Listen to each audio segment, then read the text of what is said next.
السلام عليكم ورحمة الله وبركاته.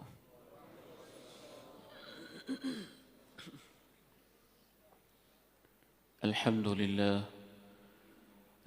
لله نحمده ونستعينه ونستغفره ونعوذ بالله من شرور أنفسنا ومن سيئات أعمالنا. أشهد أن لا إله إلا الله وحده لا شريك له، وأشهد أن محمدًا عبده ورسوله صلى الله عليه وعلى آله وصحبه وسلم. اللهم صل على محمد وعلى آل محمد كما صليت على إبراهيم وعلى آل إبراهيم إنك حميد مجيد. اللهم بارك على محمد وعلى آل محمد كما باركت على إبراهيم وعلى آل إبراهيم إنك حميد مجيد. رب اشرح لي صدري ويسر لي أمري واحلل عقدة من لساني يفقه قولي. اللهم انفعني بما علمتني وعلمني ما ينفعني وزدني علما. اللهم آت نفسي تقواها وزكها فأنت خير من زكاها، أنت وليها ومولاها. اللهم طهر قلبي من النفاق وعملي من الرياء ولساني من الكذب وعيني من الخيانة، فإنك تعلم خائنة الأعين وما تخفي الصدور. أما بعد، فإن خير الحديث كتاب الله، وخير الهدي هدي محمد صلى الله عليه وسلم، وشر الأمور محدثاتها، وكل محدثة بدعة، وكل بدعة ضلالة، وكل ضلالة في النار. أعوذ بالله السميع العليم من الشيطان الرجيم، من همزه ونفخه ونفثه. بسم الله الرحمن الرحيم. والتين والزيتون وطور سينين وهذا البلد الأمين. لقد خلقنا الإنسان في أحسن تقويم ثم رددناه أسفل سافلين. إلا الذين آمنوا وعملوا الصالحات فلهم أجر غير ممنون. فما يكذبك بعد بالدين، أليس الله بأحكم الحاكمين.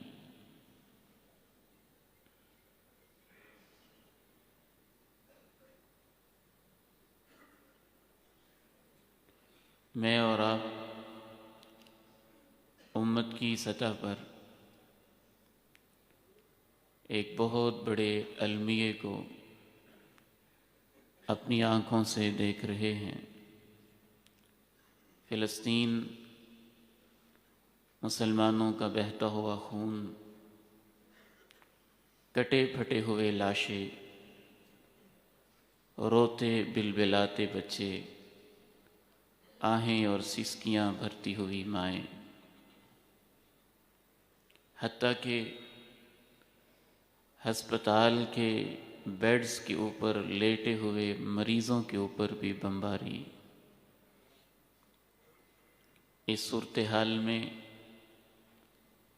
درد دل رکھنے والا ہر مسلمان پریشان بھی ہوتا ہے، سوچتا ہے، جاننا بھی چاہتا ہے کہ فلسطین اور اسرائیل کا مسئلہ کیا ہے، کیسے شروع ہوا ہے، شریعت میں اس کا حل کیا ہے، اس حوالے سے ہمارا فرض کیا ہے، اور ہم کیا خدمات یا کیا ذمہ داریاں اس حوالے سے پیش کر سکتے ہیں۔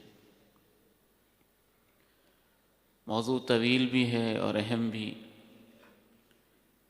کوشش کروں گا کہ اس کی بنیادی چیزیں آپ کے سامنے دو ٹوک تاریخ اور قرآن و سنت کی روشنی میں اس انداز سے پیش کر دی جائیں کہ کم از کم علم کی حد تک اور شرعی و تاریخی معلومات کی حد تک آپ کے سامنے یہ مسئلہ روز روشن کی طرح واضح ہو جائے، اور جو ذمہ داریاں ہمارے اوپر عائد ہوتی ہیں ان کا احساس بیدار بھی ہو جائے اور ان کو ادا کرنے کی اللہ ہمیں توفیق بھی نصیب فرماتے۔ فلسطین سرزمین شام کے ایک ملک کا نام ہے۔ شام ایک وسیع پیمانے پہ علاقہ اور اس کے اندر بننے والی ایک ریاست کا نام فلسطین ہے۔ یہ شام کی سرزمین بہت برکت والا علاقہ ہے۔ قرآن مجید میں ایک نہیں متعدد مقامات پہ خصوصی طور پہ اس علاقے کو دو ٹائٹل دیے گئے ہیں، مبارک علاقہ ہے اور مقدس علاقہ ہے۔ مبارک بھی ہے، مقدس بھی ہے۔ مبارک میں برکت کا عنصر ہے، ایمان میں برکت، خیرات میں برکت، ہر چیز میں برکت۔ مقدس میں احترام اور تعظیم کا عنصر ہے۔ سبحان الذی اسری بعبدہ لیلا من المسجد الحرام، پاک ہے وہ ہستی جس نے اپنے بندے کو رات کے ایک حصے میں سیر کروائی مسجد حرام سے الی المسجد الاقصی، مسجد اقصی تک۔ آگے کیا کہا؟ الذی بارکنا حولہ، وہ مسجد اقصی جس کے ارد گرد کے علاقے میں ہم نے برکتیں رکھی ہوئی ہیں۔ یہ ارض مبارک ہے اور یہ ارض مقدس بھی ہے۔ یہ ایسی بابرکت سرزمین ہے اور ایسا بابرکت علاقہ ہے کہ حضرت ابراہیم علیہ السلام کی دعوتی کاوشوں کا مرکز، ان کا آبائی علاقہ تو عراق تھا۔ عراق بت پرستی کے اندر مبتلا تھا۔ توحید کی خاطر وہاں سے ہجرت کی تو سرزمین شام میں تشریف لائے، اور پھر اسی علاقے کے اندر انہوں نے زندگی کا بہت سارا حصہ گزارا۔ بیچ میں اللہ کے حکم سے اپنی اولاد کو مکہ مکرمہ چھوڑ کے آئے، لیکن پھر واپس اسی علاقے میں آئے، اور آج بھی اسی علاقے کے ایک شہر کا نام الخلیل ہے جہاں حضرت ابراہیم علیہ السلام مدفون ہے۔ یہ انبیاء کی سرزمین ہے، آثار مقدسہ کی سرزمین ہے۔ یہ ایسا بابرکت اور مقدس علاقہ ہے کہ حضرت ابراہیم علیہ السلام کے بعد جناب موسیٰ علیہ السلام کی دعوتیں بھی اسی سرزمین کے اندر رہیں۔ اللہ رب العزت نے حضرت ابراہیم کے بیٹوں کو بہت برکت دی، ان کو بادشاہت بھی دی، سلطنت بھی دی، اور بہت کچھ عنایت کیا۔ حضرت ابراہیم علیہ السلام کے بیٹوں میں سے ایک بیٹے ہی کا ٹائٹل اسرائیل ہے۔ تو اسرائیل کی اولاد کو اللہ رب العزت نے بہت ساری برکتوں کے ساتھ نوازا، ان کو حکمرانی اور سلطنت، زمین کے اندر قوت اور تمکین عنایت فرمائی، لیکن آہستہ آہستہ وہ اللہ کے ساتھ کیے ہوئے وعدوں سے پھر گئے۔ پھر ان کے اوپر غلامی کا دور آیا۔ جب غلامی کا دور آیا تو وہ بھی ایسا آیا کہ اللہ نے ان لوگوں کے اوپر فرعون جیسے حکمران کو مسلط کر دیا۔ مصر میں جو بنی اسرائیل آباد تھے، تو فرعون ان کے اوپر کیا کیا ظلم کرتا تھا اس کی داستانیں بھی قرآن مجید کے اندر لکھی ہوئی ہیں۔ ہر پیدا ہونے والے بچے کو ذبح کر دیتا تھا،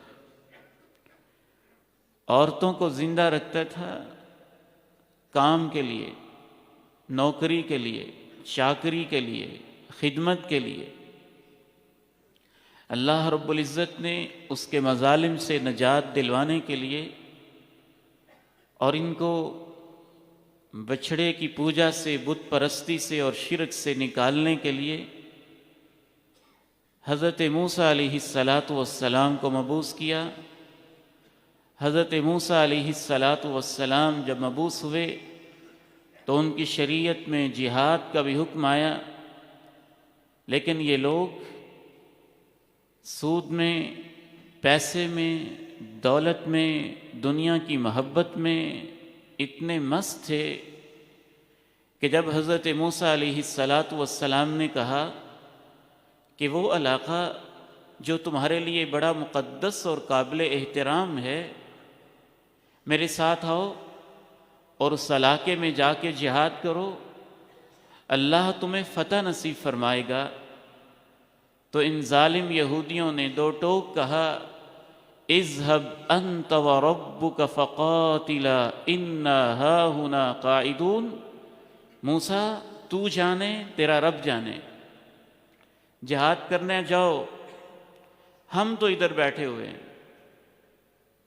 ہمارے اندر جہاد کی کوئی سکت اور کوئی ہمت نہیں ہے۔ جناب موسیٰ علیہ السلام کے بعد کچھ لوگ قابل جو اصلاح تھے ان کی اصلاح ہوئی، اور باقی یہود کے لوگ ایسے بگڑے کہ پھر اسی علاقے میں ان کو سمجھانے کے لیے بڑے بڑے انبیاء آتے رہے، ہزاروں کی تعداد میں انبیاء آئے۔ بعض روایات سے تو پتہ چلتا ہے کہ اتنی کثیر تعداد کے اندر انبیاء آئے کہ سینکڑوں انبیاء کو ان ظالموں نے شہید کر دیا، اور ان کی شہادت کا تذکرہ بھی اجمالی طور پر قرآن مجید میں ہے۔ جب نبی علیہ السلام نے ان کو اپنے اوپر ایمان لانے کا کہا تو یہودیوں نے یہ جواب دیا تھا کہ ہم آپ پر کیوں ایمان لائیں، ہم تو اس کتاب پہ لائیں گے جو ہمارے اوپر تورات نازل کی گئی ہے۔ تو اللہ نے ایک بڑا خوبصورت جواب دیا، قل فلم تقتلون انبیاء اللہ من قبل، اگر تمہارا اتنا ہی ایمان کا دعویٰ ہے تو جو اسی کتاب کے اوپر تبلیغ کرنے کے لیے انبیاء آتے تھے تم ان کو کیوں قتل کرتے رہے ہو؟ تم نے تو ان انبیاء کو بھی شہید کیا جو تورات ہی کی تبلیغ کرتے تھے، اسی کتاب مقدس کی تبلیغ کرتے تھے۔ حتیٰ کہ آج بھی بائبل کے اندر بھی ان کے ظلم و ستم لکھے ہوئے ہیں جو اس سرزمین اور اس علاقے کے اندر یہودیوں نے شروع ہی سے کیے۔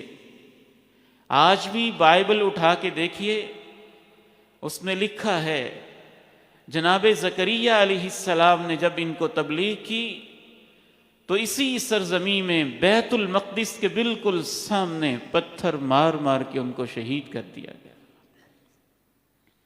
جناب یحییٰ علیہ السلام نے جب ان کو تبلیغ کی تو اسی سرزمین میں، فلسطین اور شام ہی کی سرزمین میں، انہوں نے ایک فاحشہ، بدکارہ، بے حیا عورت کے کہنے پہ ان کے ایک حکمران نے جناب یحییٰ علیہ السلام کے سر کو قلم کر کے تھال میں رکھ کے اسے تحفے کے طور پہ بھیجا۔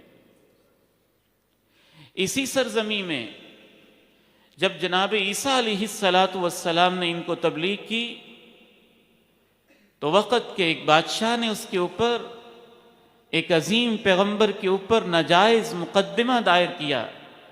یہودیوں کی نفسیات بھی کھل کے سامنے آ رہی ہے کہ ان کو فحاشی سے کتنی محبت ہے کہ اس کی خاطر ایک نبی کا سر قلم کر دیا، اپنے مفادات کو کس قدر عزیز رکھتے ہیں کہ جناب زکریا علیہ السلام کو بیت المقدس کے عین سامنے پتھر مار مار کے شہید کر دیا۔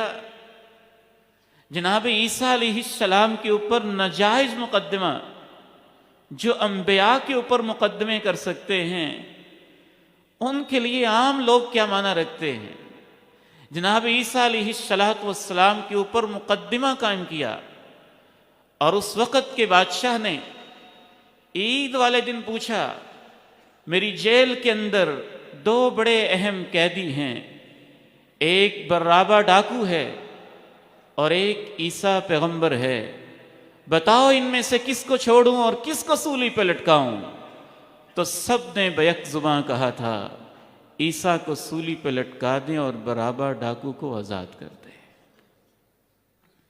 جناب عیسیٰ علیہ السلام کو سولی پہ لٹکانے کی کوشش کی، اللہ رب العزت نے کہا وَمَا قَتَلُوهُ وَمَا صَلَبُوهُ، نہ ان کو مار سکے نہ ان کو سولی پہ لٹکا سکے، اللہ نے ان کو اپنی طرف اٹھا لیا، زندہ اٹھا لیا اور ان کو بچا لیا، ان کی حفاظت فرما لی۔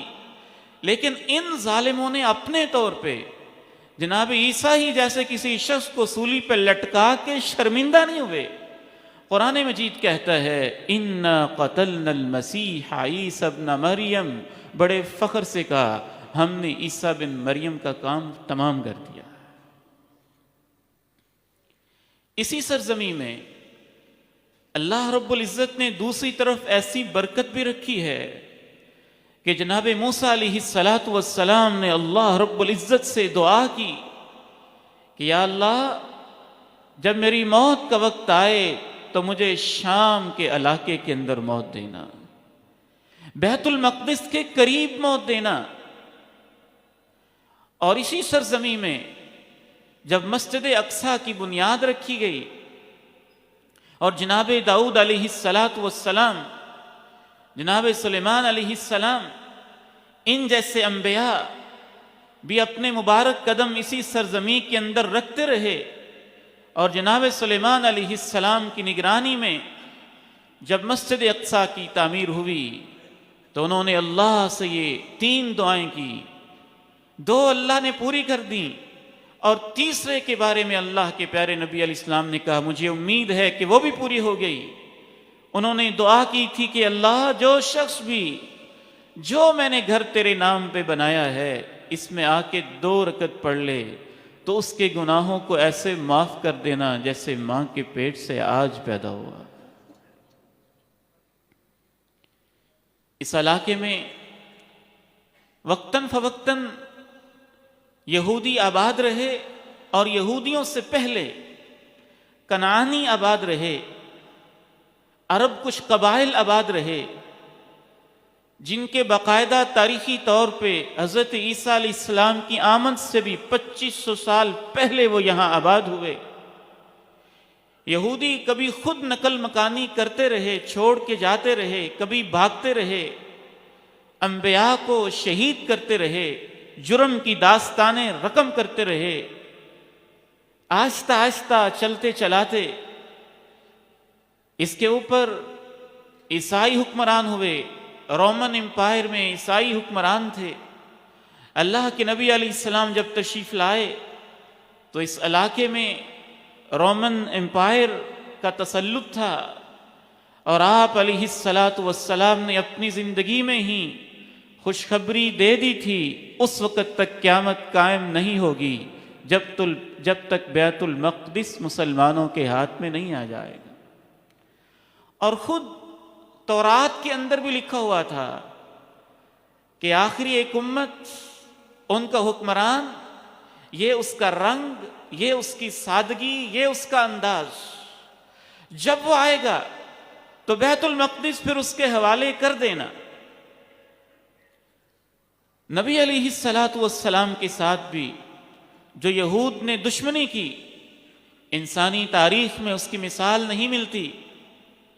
انبیاء پہ تہمتیں لگانا ان کی فطرت، نیک لوگوں پہ ناجائز مقدمے قائم کرنا ان کی عادت، سود کھانا ان کی معیشت، جھوٹا پروپیگنڈا کرنا ان کا کاروبار اور بزنس، یہ باتیں تو قرآن میں لکھی ہوئی ہیں۔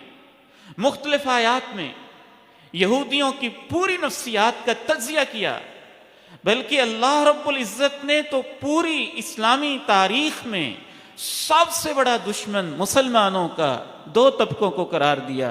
لَتَجِدَنَّ أَشَدَّ النَّاسِ عَدَاوَةً لِلَّذِينَ آمَنُوا الْيَهُودَ وَالَّذِينَ أَشْرَكُوا. ایمان والوں کے سب سے سخت دشمن یہودی ہیں اور مشرک لوگ ہیں. بہرحال اللہ کے نبی علیہ السلام کی پیشین گوئی پوری ہوئی. 16 ہجری میں حضرت عمر رضی اللہ تعالی عنہ کے مبارک دور میں بیت المقدس فتح ہوا اللہ کے خاص فضل و کرم سے.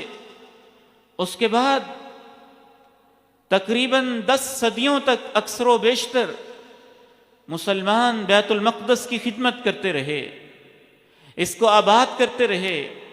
دیگر اقوام کو، یہودیوں کو، عیسائیوں کو وہاں عبادت کی. کبھی ان کی شرارتوں کی وجہ سے ان پہ پابندی لگی، کبھی آزادی ملتی رہی.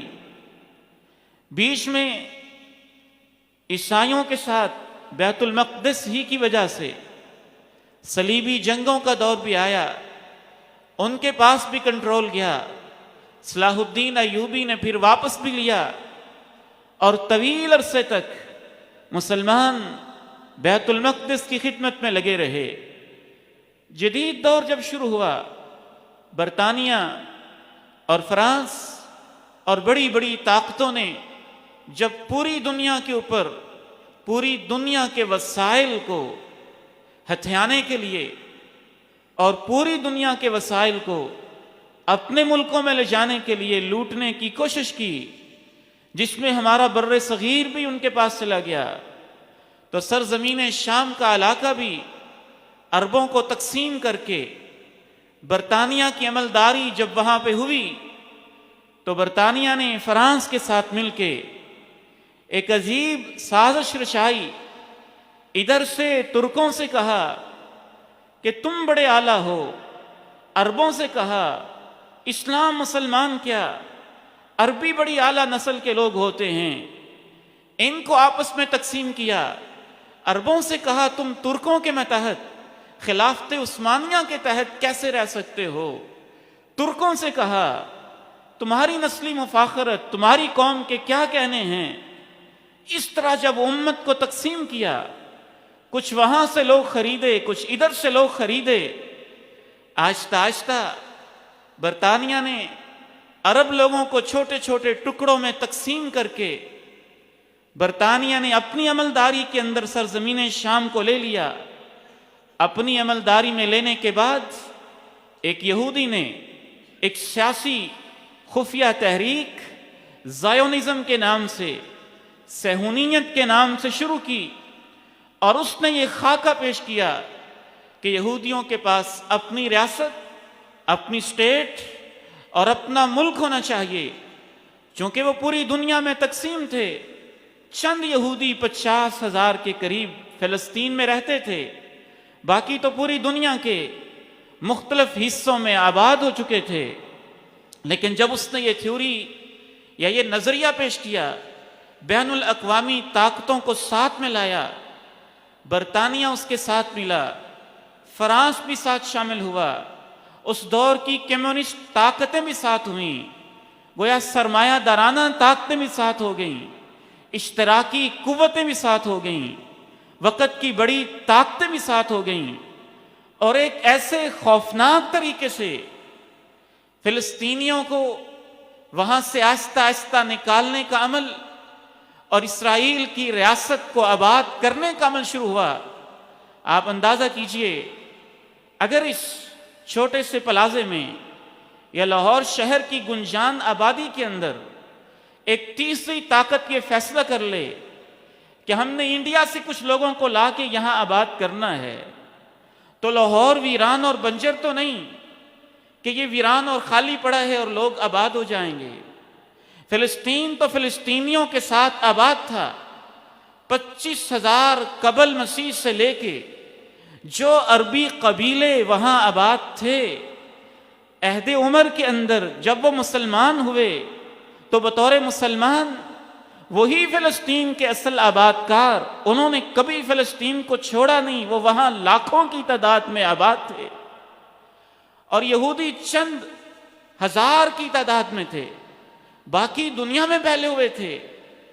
اس کے لیے ایک ایسی خوفناک سازش کی گئی اندرون خانہ، عالمی طاقتوں نے مل کے ایسی گہری سازش کی کہ آہستہ آہستہ فلسطینیوں کے اوپر پابندیاں، ان کی زمینوں کو ہتھیانا، ان کے اوپر ناجائز ٹیکس، طرح طرح کے ظلم و تشدد، اس طرح کے معاملات شروع ہوئے۔ اور باقاعدہ جب اس یہودی نے نظریہ پیش کیا تو پوری دنیا سے یہودیوں کو وہاں لا کے بسایا گیا۔ اب سارے وہاں اسی طرح آباد ہو سکتے تھے کہ فلسطینیوں کو نکال دیا جائے۔ عین فلسطین کے قلب میں 1948 کے اندر پوری دنیا سے یہودیوں کو جمع کر کے جب وہاں پہ آباد کر دیا گیا تو ایک آزاد اسرائیل ریاست کا اعلان بھی کر دیا گیا، اور بین الاقوامی طاقتوں نے اس کو قبول بھی کر لیا۔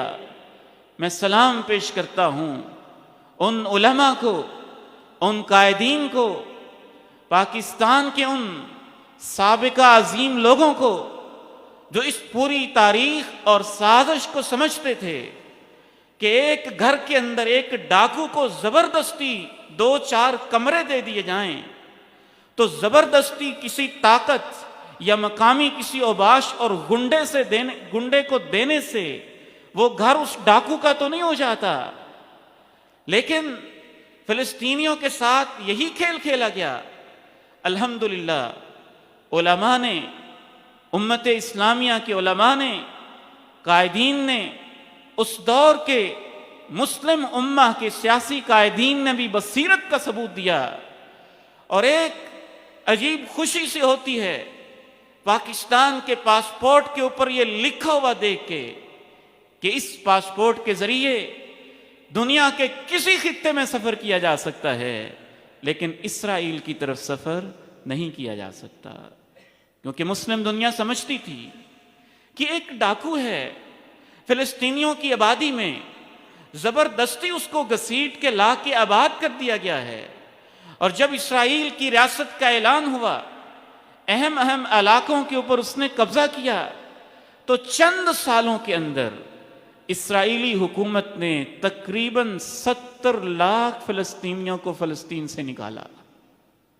چند سالوں میں کیسا ظلم، کیسا تشدد، کیسی بھیانک خوفناک قسم کی سازش، اور بین الاقوامی طاقتوں کی کیسی اشیرباد۔ 70 لاکھ فلسطینیوں کو وہاں سے جب نکال دیا گیا تو فلسطینیوں نے جہاد کا علم بلند کیا، انتفاضہ کی، جہاد کی تحریکیں شروع ہوئیں، حریت کی تحریکیں شروع ہوئیں۔ انہوں نے اپنی جانیں، اپنے بیٹے، اپنے بچے بیت المقدس، فلسطین کی آزادی کے لیے قربان کیے۔ عرب ریاستوں نے مل کر بھی اسرائیل سے جنگ کی، لیکن اندازہ کیجئے کہ امت اسلامیہ کتنی کمزور ہے۔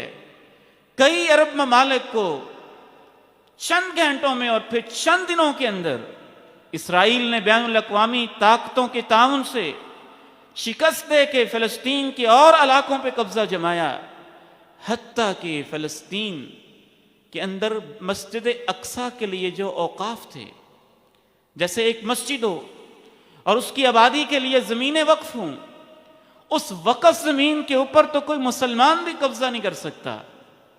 تو جو مسجد اقصی کے اوقاف تھے، ان اوقاف کے اوپر بھی قبضہ کیا گیا۔ نہ صرف یہ کہ قبضہ کیا گیا، بلکہ اللہ کے نام پہ جو جگہیں وقف تھیں، اگر آپ دنیا کے اعداد و شمار اٹھا کے دیکھیں تو سینکڑوں مسجدیں ایسی تھیں جس کو اسرائیلی حکومت نے نائٹ کلبوں اور ڈانس کے مراکز کے اندر تبدیل کیا، شراب خانوں کے اندر تبدیل کیا۔ جو مجاہد اٹھتا مسجد اقصی کے لیے، فلسطین کی آزادی کے لیے، اپنے ہی گھر میں وہاں کے مقامی لوگوں کو غلام بنا دیا گیا۔ جو اٹھتا اس کے اوپر مقدمے، اس کے لیے جیلیں، اس کے لیے تشدد اور ایسا ایسا ظلم، ایسا ایسا جبر کہ بعض ایسے مجاہدین بھی تھے جن کو جہاد اور آزادی کی پاداش میں باقاعدہ ڈرل مشین بجلی کے اوپر چلا کے ان کی گردن کے اندر سوراخ کیے گئے، سینوں میں سوراخ کیے گئے۔ ظلم و ستم کی کون سی کہانی تھی جو لوگ فلسطین کے اندر رقم نہیں ہوئی، اسی پہ بس نہیں، پھر ایک عجیب و غریب دعویٰ کہ مسجد اقصیٰ کو ہم نے گرانا ہے۔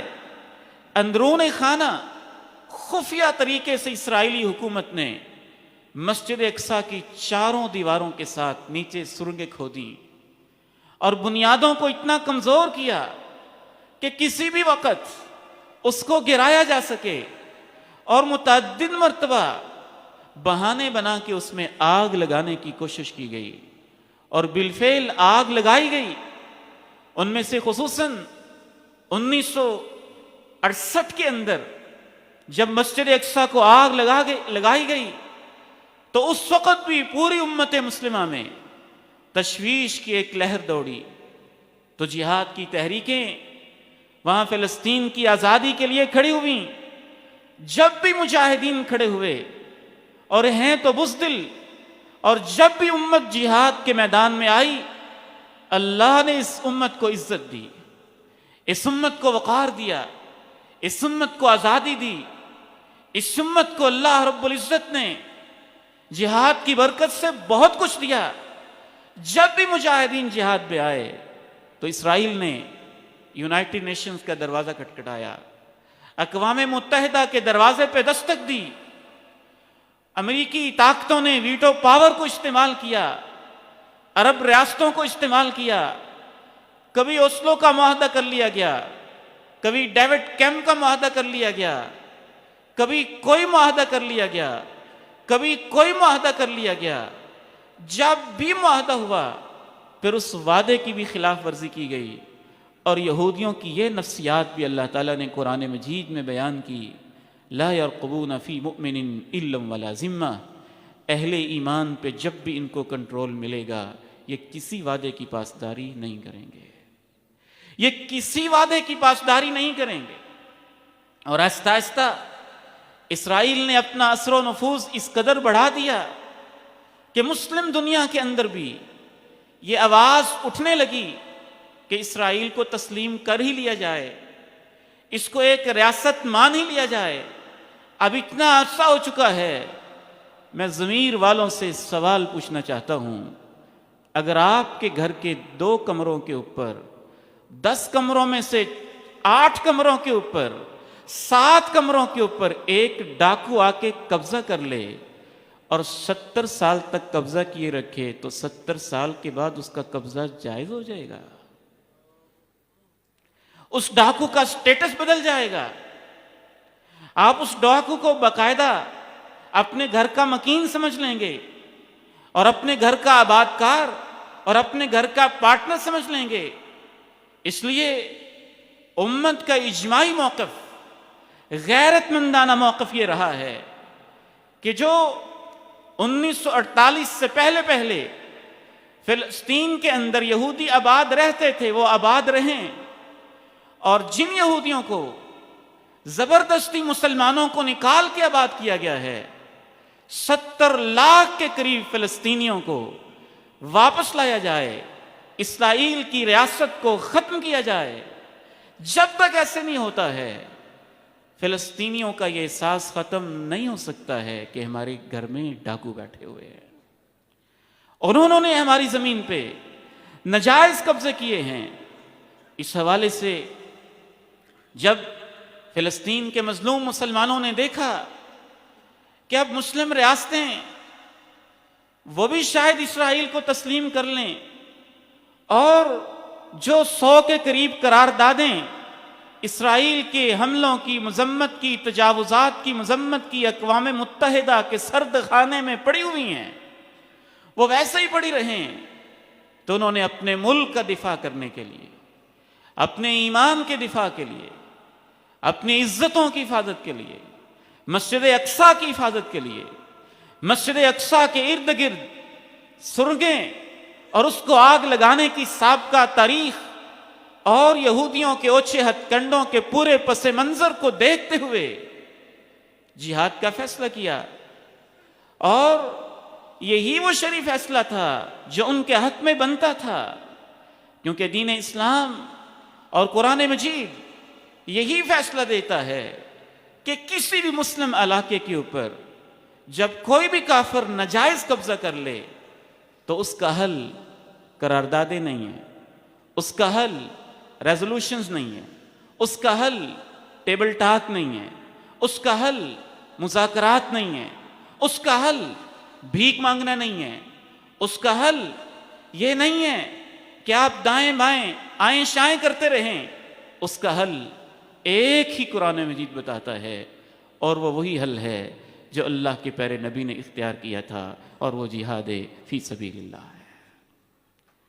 امت اسلامیہ کی بے حسی کا عالم یہ ہے، اور امت اسلامیہ کی دنیا پرستی کا عالم یہ ہے، امت اسلامیہ کی آپس میں تفریق کا عالم یہ ہے، امت اسلامیہ کی بٹے ہوئے ممالک کا حال یہ ہے، امت اسلامیہ کی اندر کی کمزوریوں کا احوال یہ ہے کہ یہ حل ایک عبید الرحمن نہیں کر سکتا، یہاں کا ایک نوجوان بیٹھے ہوئے نہیں کر سکتا۔ ہم یہ بھی نہیں چاہتے کہ ہمارے جذبہ جہاد کو کوئی ایکسپلائٹ کرے اور غلط طریقے سے استعمال کرے، یا غلط مقاصد، سیاسی مقاصد کے لیے استعمال کرے۔ جذبہ جہاد بھی ہونا چاہیے، اور اس کے ساتھ ساتھ ایک شعور بھی ہونا چاہیے۔ میں نے اپنا خون دینا ہے، کہاں دینا ہے؟ میں نے اپنی جان دینی، کہاں دینی ہے؟ کس مقصد کے لیے، کس انداز سے دینی ہے؟ وہ امت جس کے اندر جذبہ جہاد ایسا اللہ کے پیارے نبی علیہ السلام نے بھرا تھا کہ رات کے وقت سہاگ رات اپنی اہلیہ کے ساتھ گزارنے والا شخص بھی جہاد کا اعلان سن کے بستر کو چھوڑ کے میدان جہاد میں چلا جاتا تھا، اور فرشتے اس کو غسل دینے کے لیے آتے تھے۔ عام شخص تو کیا، اس امت کے وہ افواج جن کو تیار ہی اس مقصد کے لیے کیا گیا، پاکستان کی افواج، دنیا کی بہادر ترین افواج اور جدید ترین اسلحہ، سعودی عرب کی افواج، ترکی کی افواج، مسلم ممالک جو فلسطین کے ہمسائے ہیں، اردن کی افواج، لبنان کی افواج، مصر کی افواج، یہ ساری افواج، امت کا فرض تو بنتا ہے شرعی حوالے سے کہ جتنے بھی ممالک فلسطین کے پڑوس میں کوئی بھی مسلم ملک ہے، ان کی افواج کے سربراہ کا فرض بنتا ہے اگر ایک بھی مسلمان کی عزت کو فلسطین میں لوٹا جائے تو وہ اعلان کرے کہ ہم جہاد کے لیے آ رہے ہیں۔ یہ ٹرک بھیجنا، پٹیاں بھیجنا، مرہم بھیجنا، یہ تو ہمارے جیسے کمزور لوگوں کا حل تو ہو سکتا ہے، ہمارے جیسے ضعیف و ناتواں کا یہ مسئلہ تو ہو سکتا ہے۔ مسئلہ تو اصل یہ ہے، ہمیں تو عالم کفر کو دیکھ کے بھی سمجھ نہ آئی۔ جب جہادی تحریکوں نے اسرائیل پہ حملہ کیا تو اس کے لیے امریکہ نے امدادی ٹرک بھیجے تھے یا بحری بیڑا بھیجا تھا؟ یا یہ کہا تھا کہ ہمارا اسلحہ بھی تمہارے لیے ہے، ہمارے جوان بھی تمہارے لیے ہیں؟ افسوس اس امت کی بیداری کا، فلسطین کی آزادی کا، مسجد اقصی کی آزادی کا، اور امت مسلمہ کی پریشانیوں کا جو بھی اس وقت ہم فیس کر رہے ہیں، ایک اہم ترین اس کی وجہ یہ نہیں ہے کہ ہماری معاشی حالت کمزور ہے۔ معاشی لحاظ سے پاکستان کے پاس وہ کچھ ہے جو دنیا میں شاید کسی کے پاس نہیں ہے۔ اس کی زمین سونا اگلتی ہے، اس کے چپے چپے کے اوپر ہریالی ہے، آسمانوں سے باتیں کرتے بلند و بالا پہاڑ ہمارے پاس ہیں، بلند ترین طاقتور ترین مرار رکھنے والے فوجی جوان ہمارے پاس ہیں، ایمان، تقوی، جہاد فی سبیل اللہ کا موٹو ہمارے پاس ہے، سب کچھ ہمارے پاس ہے۔ اگر ہمارے پاس نہیں ہے تو وہ ایمان نہیں ہے جو ہونا چاہیے تھا، وہ یقین نہیں ہے، اللہ کے ساتھ وہ تعلق نہیں ہے، قرآن مجید کی وہ حمیت نہیں ہے، وہ غیرت نہیں ہے، وہ امانت داری اور ایمانداری نہیں ہے، جس کی وجہ سے انسان کو جرأت ملتی ہے، شجاعت ملتی ہے، طاقت ملتی ہے، ہمت ملتی ہے، بہادری ملتی ہے۔ انفرادی جہاد نہیں، ریاستیں اعلان کریں، اردن اعلان کرے، قریب کے دیگر ممالک مصر اعلان کرے، قریب کے دیگر ممالک لبنان اعلان کرے، قریب کے دیگر ممالک ایران اعلان کرے، سعودی عرب اعلان کرے، پاکستان اعلان کرے۔ میں اللہ کے گھر میں کھڑے ہو کے اللہ کی عزت اور جلال کی قسم اٹھا کے کہتا ہوں کہ یہ گول میز کانفرنسوں سے اور اقوام متحدہ کے دروازوں پہ بھیک مانگنے کی بجائے اگر ان مسلم ممالک میں سے صرف 2-3 بھی چیف آف آرمی سٹاف کھڑے ہو کے اعلان کر دیں فلسطینیوں ہمارے طیارے تمہارے لیے آ رہے ہیں، تو اگلے ہی دن فلسطین آزاد ہو جائے گا۔ یہ حل ہے جو شریعت بتلاتی ہے۔ ہاں، جو اگر اپنی ذمہ داری پوری نہیں کر رہے تو ہم اپنے طور پہ جو کر سکتے ہیں ہمیں وہ کرنا چاہیے۔ جو اپنے طور پہ ہم کر سکتے ہیں اس میں ایک اہم ترین چیز اللہ رب العزت سے یہ عہد و پیمان کرنا ہے، نوجوانوں میں یہ شعور بیدار کرنا ہے، امت کو دین کی طرف واپس لے کے آنا ہے، یہ فرقوں کے اندر تقسیم شدہ امت کو قرآن اور سنت کے اوپر جمع کرنا ہے، قرآن کی دعوت کو عام کرنا ہے۔ کبھی کبھی تو مجھے یہ صورتحال دیکھ کے ایک اسکالر کے الفاظ یاد آتے ہیں، جب امت کو پٹتا اور روتا دیکھتے ہیں تو کبھی یوں لگتا ہے جیسے اللہ نے انسانی تاریخ کی ملعون ترین بدترین انبیاء کی قاتل اور کائنات کی غلیظ ترین قوم کو اس لیے دنیا میں آج طاقت دی ہے کہ اعلیٰ ترین جو محمد علیہ السلام کی امت ہے، اس نے جو اپنے منصب کو چھوڑا ہے، کائنات کے سب سے گندے بندوں کے ہاتھے ان کو مار پڑوائی جائے، تاکہ یہ بیدار ہو جائیں، تاکہ یہ اٹھ جائیں، تاکہ یہ ہوش کے ناخن لیں۔ امت کے ریاستوں کی صرف جاگنے کی ضرورت ہے۔ ہمیں تو اللہ کے نبی علیہ السلام کی بتائی ہوئی باتوں پہ اتنا یقین ہے کہ ایک وقت آئے گا امت اٹھے گی بھی، جہاد کی تحریکیں اور ریاستی سطح کے اوپر جہاد کے جب اعلان بھی ہوں گے تو اللہ کے فضل و کرم سے ایک وہ دور بھی آئے گا، اللہ نے وہ آخری منظر بھی محفوظ رکھا ہوا ہے، اسی عیسیٰ کو جس عیسیٰ علیہ السلام کو انہوں نے اس سرزمین کے اندر پھانسی دی تھی، وہی عیسیٰ علیہ السلام دوبارہ بھی لوٹیں گے۔ یہی علاقہ ہوگا، یہاں یہودی ہوں گے، مسلمانوں کے ہاتھوں مرتے ہوں گے، اور آپ نے فرمایا درختوں کے پیچھے پناہ بھی لیں گے تو درخت بھی بول اٹھے گا، یہ گندا یہودی چھپا ہے، مسلمان اس کو مار دے۔ ایک غرقد برکت کا درخت ہے جو صرف نہیں بولے گا، آپ نے فرمایا وہ یہودیوں کا درخت ہے۔ آخری حق و باطل کا معرکہ بھی اسی سرزمین کے اوپر برپا ہوگا، دجال بھی اسی سرزمین میں مارا جائے گا، اور قیامت کے دن جب انسانوں نے دوبارہ اٹھنا ہے تو میدان محشر بھی اکثر محدثین کے نزدیک اسی سرزمین کے اوپر ابتدائی طور پہ انسانوں کو جمع کیا جائے گا۔ آئیے ہم اپنے ایمان کی تجدید کریں، قرآن مجید کے ساتھ تعلق کو مضبوط کریں، امت کے اصل مسائل کیا ہیں، ان کا اصل حل کیا ہے، اس کی طرف آئیں۔ ہم تو اتنے زیادہ قرآن و سنت سے دور ہو گئے کہ ہمیں اصل مسائل کا شعور تک بھی نہیں رہا ہے، اور چند ایک مظاہرے یا قراردادیں یا اقوام متحدہ کے دروازے پہ دستک حالات نے ثابت کر دیا ہے۔ کشمیر کے بارے میں اقوام متحدہ کی قراردادوں پہ کتنا عمل ہوا، فلسطین کے بارے میں اقوام متحدہ کی قراردادوں پہ کتنا عمل ہوا؟ میرا تو دل چاہتا ہے میں دو ٹوک کہہ دوں، بالکل ایسے جیسے کسی سرمایہ دار نے اپنے گھر کے اندر ایک لونڈی ملازمہ اور نوکرانی رکھی ہو۔